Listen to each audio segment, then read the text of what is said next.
What if you could describe anything in words and get a fully buildable, physically stable Lego model in return? Meet LegoGPT, the first AI system that turns text prompts into stable, buildable Lego designs, brick by brick. And yes, these aren't just for display. They can be assembled by hand or by robot. So, how does LegoGPT work?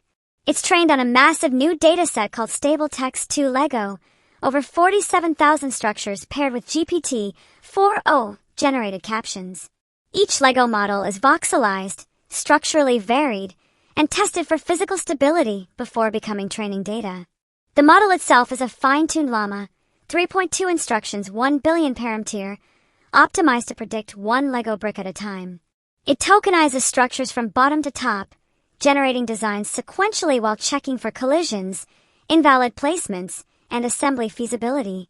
If a brick fails a physics check, LegoGPT rolls back and tries again, ensuring every design is not only creative, but structurally sound. Let's look at some prompts and what LegoGPT created. A classical guitar, a high-back chair, a basic sofa, a bookshelf with horizontal tiers, a streamlined vessel with a long, narrow hull.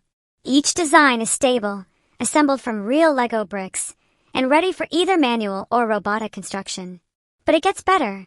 LegoGPT doesn't just build shapes, it also textures and colors them. Prompts like rustic farmhouse chair built from reclaimed wood, cyberpunk table with neon gradients, electric guitar in metallic purple, gothic cathedral bookshelf with arch details. The system simulates material, pattern, and style with Lego bricks. LegoGPT isn't just AI art. It's physically grounded creativity. From abstract forms to realistic furniture and architecture, LegoGPT builds it one brick at a time and makes sure it stands. If you're excited about the future of AI plus creativity plus engineering, like this video, share it with anyone who loves Lego or AI, and subscribe for more cutting-edge AI demos every week. Because now, your next Lego build might just start with a sentence.